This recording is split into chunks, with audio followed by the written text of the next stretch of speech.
सभा में उपस्थित संत कबीर महाराज की जयंती मनाने पर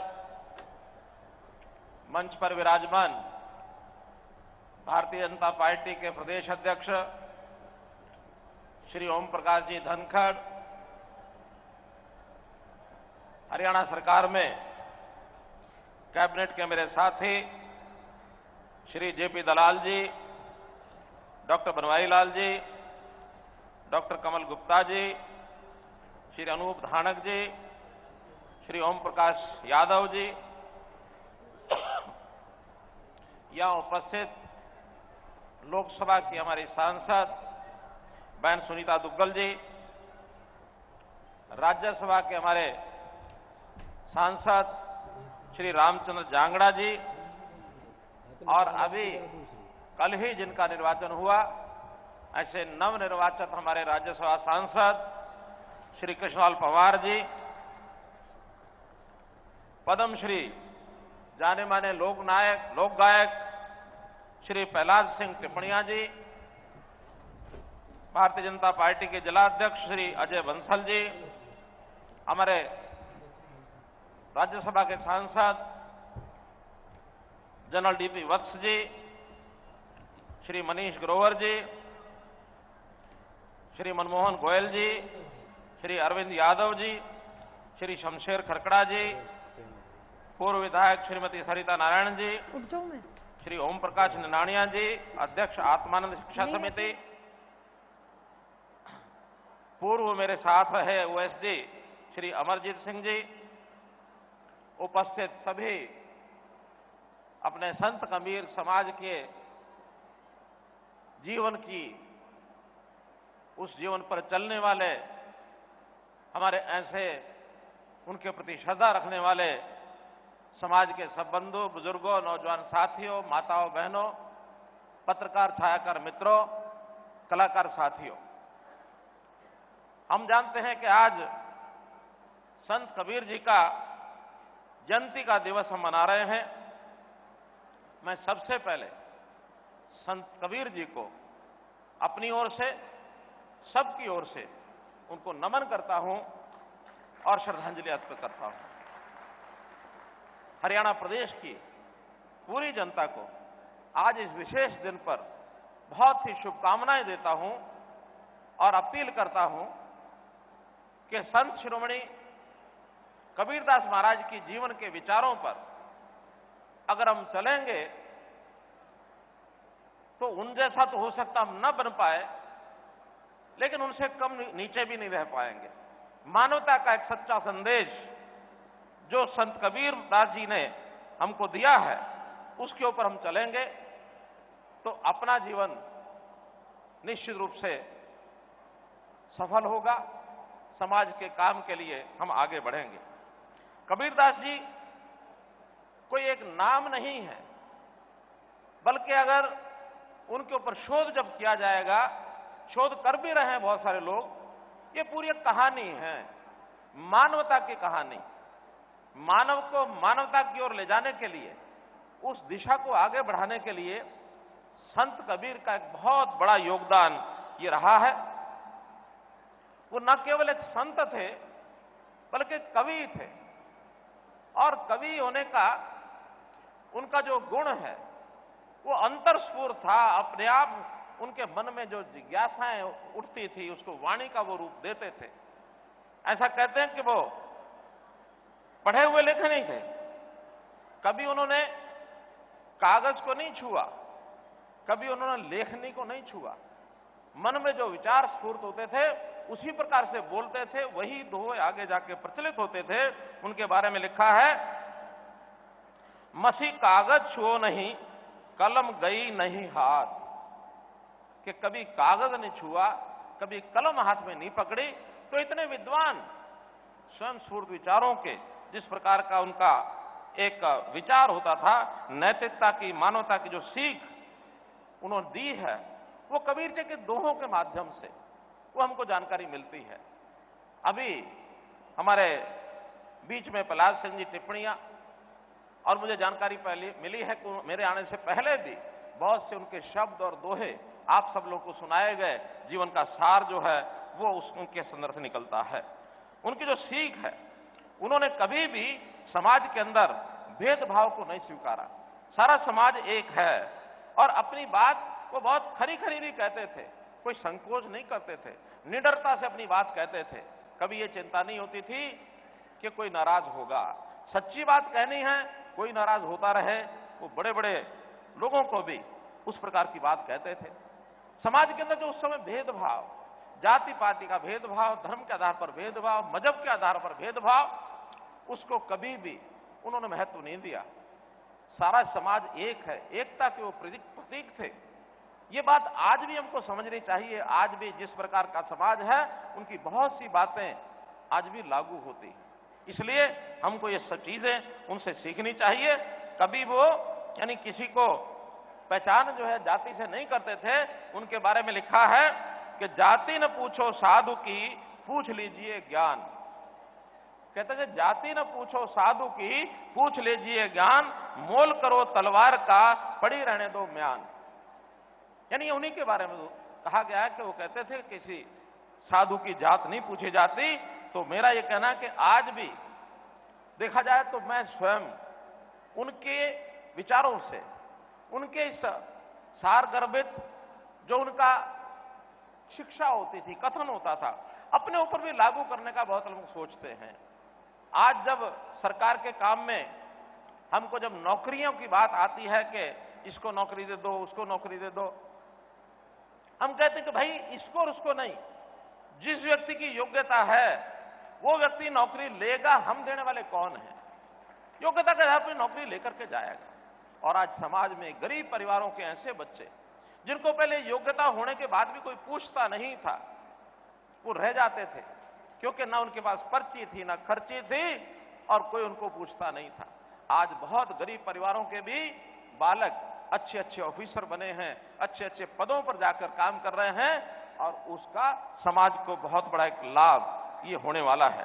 तो मैं तो आज भी कहता हूं कि हरियाणा में यदि हम इस जाति पाति की राजनीति को खत्म कर सकें, तोड़ सकें, तो बहुत बड़ा एक समाज के प्रति एक उपकार होगा। आज भी राजनीति में जाति पाति को लेकर चलने वाले लोग ये हमारा नुकसान कर रहे हैं, लाभ नहीं कर रहे हैं।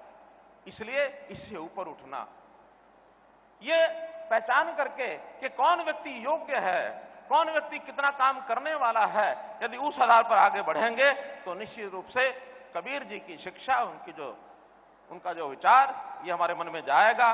कबीर जी हमेशा सत्यता के पक्षधर थे, सदाचार के पक्षधर थे, बहुत सरल, सहज, सहिष्णु, विनम्रता का प्रतीक, ऐसा उनका जीवन था। कभी किसी से मन में कोई मन में कोई द्वेष भावना ये कभी नहीं रखते थे। मोक्ष की कल्पना करने के लिए कई लोग घर परिवार छोड़ करके जंगलों में भटकते हैं। वो कहते हैं कि नहीं, अगर मोक्ष परिवार आपको प्राप्त करना है तो आप संसार में रह करके, घर में रह करके भी प्राप्त कर सकते हैं। सत्कर्म करते जाओ, आपको मोक्ष मिलेगा। ये उनका विचार था। अपने कर्मों पर ये हमको ध्यान देना है। तो इसलिए खुद कबीरदास जी ने जो पंक्तियां कही, हमारे मन में विचार जब उठा चुनाव लड़ते समय, मैंने उस समय एक नारा दिया था, हरियाणा एक, हरियाणवी एक। हम सब हरियाणा के लोग, हम एकता के प्रतीक में बंध जाएं, सब हरियाणा को एक जैसा माने, तो निश्चित रूप से हरियाणा का भला हो जाएगा, निश्चित रूप से भला हो जाएगा। इसलिए हम सब लोगों को आगे रहना है। वो एक और उनके बारे में जो दोहा प्रचलित है, जो हम सब जानते हैं, कबीरा खड़ा बाजार में मांगे सबकी खैर, कबीरा खड़ा बाजार में मांगे सबकी खैर, ना काहू से दोस्ती, ना काहू से। ये बहुत दोहरा ऐसा प्रचलित उनका है। कबीरा खड़ा बाजार में मांगे सबकी खैर, ना काहू से बैर।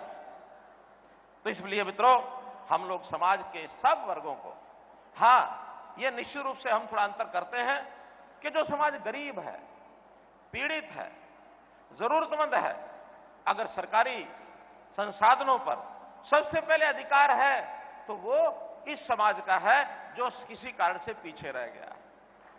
और उसमें हमारा जो गरीब समाज है, इसका अधिकार सबसे पहले है। विशेष योजनाएं भी हम बनाते हैं तो सामाजिक न्याय की दृष्टि से जो व्यक्ति सबसे आखिर में खड़ा है उस व्यक्ति को पहले लाभ मिलना चाहिए। ये हमारी नीति है, ये हमारे सिद्धांत है, ये हमारा व्यवहार है और इसी को हमने अंत्योदय के नाम से पुकारा है। पंडित दीनदयाल जी उपाध्याय एक बहुत बड़े राष्ट्र चिंतक हुए हैं। उनका कि यदि आप समाज को सुखी करना चाहते हो तो पंक्ति में, लाइन में सबसे आखिरी का आदमी है, उसका भला सोचो। जब वो आखिरी वाला आगे हो जाएगा फिर जो आखिर में बचा है उसको आगे लाओ, फिर जो आखिर में रह गया उसको आगे लाओ। तो इस नाते से मानव को मानव कहना, मानव को मानव समझना, ये हमको सीखना होगा। उसके ऊपर कौन सा बिल्ला लगा है, लेबल लगा है, जाति क्या है, उसका इलाका क्या है, इसको भूल जाए। जिसका अधिकार है, गरीब व्यक्ति का पहले अधिकार, इसके ऊपर उनको चलना है। अंधविश्वास, इसके खिलाफ वो बोलते थे। सामाजिक कुरीतियां आज भी बहुत हैं, नशा है, जुआ है, अपराध है, झूठ बोलना है। अब ये झूठ बोलने की आदत, मैं तो ये कहूंगा कि व्यक्ति को पता नहीं भगवान ने बनाते समय ये नहीं सोचा था कि ये सदा सच बोले। उसके नेचर में झूठ बोलने का एक टीका लगा दिया और उसके कारण से उसने शुरू में, क्योंकि हम शिक्षा ऐसी देते रहे, हमारे माँ बाप ऐसा पढ़ाते रहे कि बेटा अपने फायदे के लिए कुछ भी बोलना पड़े बोल दो। सामाजिक शिक्षा ये जो संतों महापुरुषों के द्वारा दी गई है, ये हमारे समाज में, परिवार में, शिक्षा में सब जगह आनी चाहिए कि कोई भी व्यक्ति झूठ बोल करके स्वार्थ ना जगाए अपना, वरना मेरा मतलब निकलना चाहिए। जो झूठ बोलना बोल दो। और हमने उस पर काम करना शुरू कर दिया है। हमने कहा कि हर परिवार का एक डाटा बनाएंगे, परिवार पहचान पत्र, परिवार में कितने सदस्य हैं, क्या काम करते हैं, कितने पढ़ते हैं और उनको किस चीज की जरूरत है। बीमार है तो उसका इलाज के लिए योजना बनाएंगे, रोजगार चाहिए तो रोजगार की योजना बनाएंगे, शिक्षा की जरूरत है शिक्षा की योजना बनाएंगे।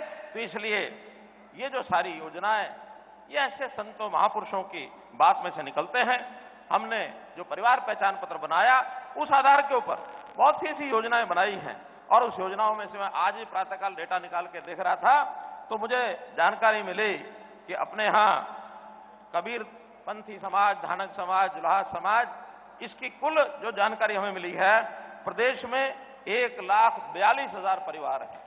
1,42,000 परिवार, उसका डाटा मैं लेके आया हूं। कितने शिक्षा के हिसाब से कहां कहां हैं, आयु के हिसाब से कहां कहां हैं, रोजगार के हिसाब से कहां कहां हैं, और कुल मेंबर हैं 5,91,000।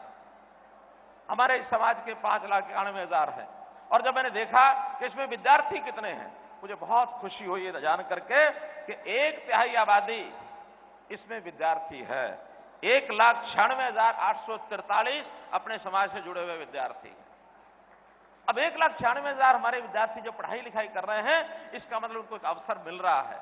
जब पढ़ेंगे, लिखेंगे, आगे बढ़ेंगे, उनको पढ़ाई के लिए हर प्रकार की सुविधा हम देंगे। 1/3 वर्ग अगर 1,96,000 किसी समाज का पढ़ाई में हो तो उसका भविष्य उज्जवल है, ऐसा मैं मानता हूं। भविष्य बहुत उज्जवल है। हमने अपने बच्चों को पढ़ाई में आगे लगाया है। हाँ, उसके लिए अवसर मिले, कोई कठिनाई उनको ना आए, उनको पुस्तकें मिल जाए, उनको स्कूल अच्छा मिल जाए, उनकी शिक्षा उसमें फीस ना लगे, उसके अंदर उनको जो आवश्यकता है। हमने तो जैसे अभी देखा कि 10वीं, 11वीं, 12वीं के बच्चे, जो बच्चे कोविड के दिनों में ऑनलाइन शिक्षा प्राप्त नहीं कर रहे थे, उन सब बच्चों को हमने टेबलेट, 5 लाख टेबलेट बांटे हैं ताकि गरीबी होने के कारण से भी उन बच्चों को ये 15,000 रुपए का जो साधन है वो उनको मिल जाए और उसके कारण से उनकी पढ़ाई, उनकी शिक्षा बहुत अच्छी होगी। मुख्यमंत्री अंत्योदय परिवार उत्थान योजना, अर्थात जिनकी आय 1 लाख रुपए से कम है, ऐसे परिवारों के घर में कोई कमाने का साधन और बने, उनके काम को आगे बढ़ाएं। ऐसे भी जो हमारे 1 लाख से कम की जो आय के लोग हैं, ये 75,000 परिवार हैं। कुल परिवार 1,41,000 में से 75,000 परिवार इस समाज के ऐसे हैं जिनकी आय 1 लाख से कम है। ऐसे सब परिवारों में एक आदमी काम करने वाला, सरकार की सहायता, बैंक का लोन, सब्सिडी चाहिए, ग्रांट चाहिए, सब देंगे। शिक्षा में पीछे रह गया, शिक्षा देंगे। कौशल में यानी हुनर सीखना है, उसको स्किल डेवलपमेंट करनी है, उसको भी आगे बढ़ाएंगे, ताकि इन 75,000 परिवारों में अगले साल 2 साल के अंदर एक आदमी रोजगार वाला ये जरूर आगे बढ़े, ताकि उस परिवार की आमदन हम 1,80,000 से ज्यादा कर सकें। ये आपकी जिम्मेदारी बनेगी, ऐसे परिवारों को काम करने के लिए उनको प्रेरणा देना, उनको आगे बढ़ाना। तो ये बहुत बड़ा काम ये हम कर पाएंगे यदि आपने इस योजना में भाग लिया तो। अब तो परिवार, जो हमारा परिवार पहचान पत्र है, पहले कभी जन्म तिथि लेनी पड़ती थी तो दफ्तर के चक्कर काटने पड़ते थे, अब आपको काटने की जरूरत नहीं है। हर किसी को एक बार जाओ कंप्यूटर के पास कि भाई डेट ऑफ बर्थ चाहिए, साइन किया हुआ ऑफिसर का सर्टिफिकेट आपको अपने आप मिल जाएगा। और बहुत जगह तो सरकारी कार्यालयों में हमने जन्म तिथि के प्रमाण पत्र लेना ही बंद कर दिया है कि परिवार पहचान पत्र अपने आप निकल आएगा। आपकी इनकम क्या है निकल आएगा, आपकी जाति क्या है निकल आएगा, आपका डेट ऑफ बर्थ क्या है निकल आएगा। तो ये सारा करने की जरूरत नहीं पड़ेगी, ना किसी दफ्तर में जाना, ना कोई डॉक्यूमेंट देना, दस्तावेज देना, कोई दस्तावेज नहीं देना है। तो इसलिए मित्रों, आपकी हर प्रकार की जरूरत, राशन कार्ड की भी व्यवस्था, ये जो 1,80,000 से नीचे जो मैंने परिवार संख्या बताई है, इन सबको अब राशन कार्ड बनवाने के लिए जाने की जरूरत नहीं पड़ेगी। आपको अपने आप राशन कार्ड घर मिलेगा। 2 जिलों में प्रयोग हमने किया है, एक सिरसा में और एक कुरुक्षेत्र में। दोनों जिलों के अंदर पिछले महीने 88,000 कार्ड, राशन कार्ड बन के उनके घरों में पहुंच गए हैं। अगले 3 महीने में ऐसे सब परिवार जिनका आमदन 1,80,000 साल से कम है, आपको किसी ऑफिस नहीं जाना, कोई अप्लाई नहीं करना पीले कार्ड के लिए, पीला कार्ड बन के आपके घर में जाएगा। ये दावा मेरा है। इसलिए मित्रों, चाहे वो वृद्धावस्था पेंशन है, पहले ये पेंशन बनवाने के लिए दफ्तरों के चक्कर काटने पड़ते थे, बिल्कुल नहीं जाना है। हमारे पास डेट ऑफ बर्थ सबकी लिख के आ गई है। जिसकी भी 60 साल होने वाली है उम्र, उसके 1 महीना पहले सरकारी अधिकारी केवल घर में जाएगा, एक साइन करा के ले आएगा और वो जमा कराएगा, उससे अगले महीने पेंशन अपने आप आपके बैंक खाते में चली जाएगी। किसी को भी अब चक्कर नहीं काटना है। मित्रों, ये सारी शिक्षा चाहे हो, स्वास्थ्य हो, आवास हो, स्वास्थ्य के लिए आयुष्मान भारत योजना, प्रधानमंत्री जी ने हर गरीब परिवार के लिए 5 लाख रुपया इसका बीमा किया है कि किसी परिवार के किसी सदस्य को कोई भी जरूरत पड़ती है इलाज की, 641 हमने अस्पताल इसके लिए सूचीबद्ध कर दिए हैं। और इस 641 की लिस्ट सब जगह मिलेगी आपको, हर अस्पताल के अंदर मिलेगी, हर डीसी ऑफिस में मिलेगी, हर जो स्वास्थ्य का जो हमारा कार्यालय उसमें मिलेगा। जिस अस्पताल में चाहो इलाज कराओ, 5 लाख रुपए तक का पैसा ये सरकार देगी। और ये भी जो आपके 1,80,000 से नीचे के परिवार हैं, ये सब हरियाणा सरकार उसका पैसा खर्च करेगी। केंद्र सरकार सिर्फ उसमें से 10.5 लाख परिवारों को का ही पैसा देगी, बाकी 12 लाख परिवार ये हरियाणा सरकार ने तय किया है कि 5 लाख का जो खर्च होगा ये हरियाणा सरकार देगी। इसलिए ये भी एक बहुत बड़ा हमने इस काम को किया है। भाइयों बहनों, बच्चों की जो छात्रवृत्ति है उसका हम लाभ ले रहे हैं। उच्चतर शिक्षा, पहले इसमें आरक्षण नहीं मिलता था, अब उसमें भी हमने आरक्षण की व्यवस्था की है कि अनुसूचित जाति बच्चों के परिवारों को, जैसे MBBS और MD, इनमें भी आरक्षण अब मिलेगा और उच्च शिक्षा में कहीं पढ़ेंगे तब भी आरक्षण का लाभ उसमें मिलेगा। हमने 12वीं कक्षा तक जो लेखन सामग्री, पुस्तकें, वर्दी ये सब दी है। डॉक्टर अम्बेडकर मेधावी छात्रवृत्ति योजना, जो बच्चे पढ़ाई में होशियार हैं उनको अलग से ये छात्रवृत्ति मिलती है। इसी प्रकार प्रधानमंत्री जी ने प्रधानमंत्री गरीब कल्याण अन्न योजना जो ये चलाई अभी कोविड के दिनों में, हर परिवार को जितना राशन उसके कार्ड पर मिलता है उसके अलावा 5 किलो प्रति व्यक्ति लगातार साल भर ये राशन परिवारों को दिया, ताकि किसी भी कारण से कोविड का जो दुष्प्रभाव है ये नहीं पड़ना चाहिए। प्रधानमंत्री उज्ज्वला योजना, इसमें भी हर घर में रसोई का कनेक्शन। इस योजना के अंतर्गत 9 लाख परिवारों में हमने मुफ्त में, और ये चूल्हा जो है गैस सिलेंडर और गैस का चूल्हा, ये 9 लाख परिवारों में हमने दिया, ताकि गरीब के परिवार की रसोई, उसकी रसोई जो है चलनी चाहिए। इसलिए इसी प्रकार से हर घर नल से जल, ये योजना हरियाणा पूरी करने वाला है। कुछ गांव बचे, सब गांव में पूरा हो गया है। हर गांव में और शहर में, बस्ती में नल से अपनी रसोई के अंदर जल पहुंचे, ये प्रावधान किया है। अब उसकी पानी की व्यवस्था करके कोई परिवार अब ऐसा नहीं बचेगा कि जिसके घर के अंदर पानी जो है वो नहीं पहुंचेगा। मुख्यमंत्री विवाह शगन योजना में हमने 71,000 रुपए शगन की राशि ये बढ़ा दी है। जो पहले कभी 21,000 होती थी, 31 होती थी, फिर 51 होती थी, हमने उसको इस वर्ष 71,000 रुपया हर बेटी के शादी पर, अनुसूचित जाति की बेटी की शादी के ऊपर ये हम उनको दे रहे हैं। भाइयों बहनों, हम लोगों ने अभी जितने संत महापुरुष हैं, क्योंकि हमारा देश संतों महात्माओं का, पीर पैगंबरों का और ऋषि मुनियों का, गुरुओं का, ऐसी ये धरती है, इनके सबके बनाने के लिए, और हमने अभी एक प्रकार से एक योजना बनाई है कि संत महापुरुष सम्मान एवं विचार प्रसार योजना।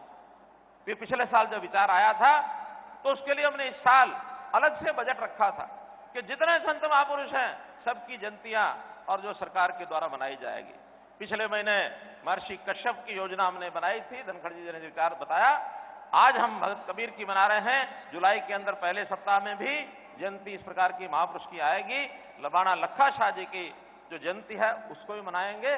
जो ऐसी अनुसूचित जाति और पिछड़ा वर्ग की जो महापुरुष ऐसे हैं सबकी जयंतियां और हम सरकार के द्वारा मनाएंगे। हमने पिछले 4 वर्षों में, चाहे अभी गुरु तेग बहादुर जी की 400 साला जो उनका जयंती का वर्ष था, पानीपत में बहुत अभूतपूर्व कार्यक्रम हुआ था, और इसी प्रकार गुरु गोविंद सिंह जी का 350 साला, ये हमने उससे पिछले साल किया था। गुरु नानक देव जी का 550 साल, ये जयंती भी हमने पहले मनाई थी। डॉक्टर अंबेडकर जी की जयंती ये हमने मनाई। महर्षि वाल्मीकि जी की कई साल तक मना रहे हैं। गुरु रविदास जी की हम मना रहे हैं। भगत कबीर जी की भी जयंती ये इससे पहले भी मनाई जा चुकी है। या तो राष्ट्र प्रदेश स्तर पर एक बड़ा कार्यक्रम, नहीं तो जिला स्तर पर हर जिले के छोटे कार्यक्रम, ये योजना हर बार चलेगी। इसलिए मित्रों, ये सूचना भी मैं आपको देना चाहता हूं। इसलिए मित्रों, हमारा समाज के अंदर जो एक संदेश है वो यही देना चाहते हैं कि पूरा समाज एक साथ रहे, सबका साथ सबका विकास। मोदी जी ने कहा है ना, नरेंद्र मोदी जी ने कहा कि सबका साथ अगर हो जाए तो सबका विकास होगा, और सबका विश्वास उस पर जम जाए और सबका प्रयास हो जाए तो हमारे प्रदेश को, देश को कोई पीछे नहीं रखेगा। हमारा देश और प्रदेश दुनिया में नंबर 1 पर पहुंचे, इस प्रकार की ये सारी योजनाएं हैं। तो मित्रों, आज तो मैं इतना ही कहूंगा आपके सामने कि संत कबीर जी के जो सिद्धांत और जो उनके अनुरूप जो भी अंत्योदय की योजनाएं, उसके लिए हम वचनबद्ध हैं, और कमजोर वर्गों के सर्वांगीण विकास के लिए हम हमेशा तत्पर हैं, हमेशा हम करते रहेंगे। यानी संत कबीर तो, अगर मैं आज के संदर्भ में ये कहूं तो वो तो हमको एक राजनीतिक शिक्षा भी उस समय दे गए। उस समय मालूम नहीं किस आधार पर किया होगा, लेकिन आज जैसे राजनीति में एक पक्ष होता है, सत्ता पक्ष होता है, एक विपक्ष होता है। विपक्ष को कभी हम इग्नोर नहीं करते हैं। विपक्ष के लोगों को भी हम कहते हैं जो बोलो ठीक से बोलो, हमारी कोई कमी है तो बताओ। उसके लिए हमारे संत कबीर जी ने क्या लिखा, उनका के निंदक नेरे राखिए आंगन कुटी छवाए। निंदक नेरे राखिए आंगन कुटी छवाए, बिन पानी साबुन बिना निर्मल करे सुभाए। अगर निंदक, हमारा विपक्ष, हमें ठीक ठीक आलोचना करेगा तो हमको भी अपने मन में यह संतोष होगा कि हमारी कमी बताइए, हम इसको ठीक करेंगे। तो इसलिए ये विचार भी उन्होंने हमको उस समय दिया। तो इसलिए मित्रों, संत कबीर जी का जो जयंती का जो पर्व है, ये केवल एक कार्यक्रम नहीं है, बल्कि उनकी दी हुई सीख जीवन में हम कैसे उतारें, ये इस प्रकार का एक विचार संदेश देने के लिए आज इसका आयोजन किया गया है। इस अवसर पर सभी लोगों ने जिसमें इसमें भाग लिया, उन सबको मैं बहुत बहुत शुभकामना, बधाई देता हूं और धन्यवाद भी करता हूं। अंत में निश्चित रूप से आप सब लोग इंतजार में होंगे कि हमने भी तो कुछ बातों की अपेक्षा की है, निश्चित की है। उसके बारे में भी मैं अवश्य बताना चाहूंगा कि समाज की आवश्यकताओं को कोई कमी नहीं रहने देंगे। हमारे पास बजट की कमी नहीं है, ठीक उचित उसका उपयोग हो, समाज को आगे बढ़ाने के लिए हो, शिक्षा को आगे बढ़ाने के लिए हो। इस नाते से जैसे कुछ बातें जो मुझे बताई, सबसे पहले हमारा जो कर्मचारी समाज है, उनकी एक बहुत बड़ी मांग, बहुत समय से, सुनो, बहुत समय से एक मांग उनकी थी कि हमारे यहां प्रमोशन, सुनो, अरे सुन तो लो पूरा, सुनोगे तभी तो, सुनोगे नहीं तो कैसे पता लगेगा, सुन लो।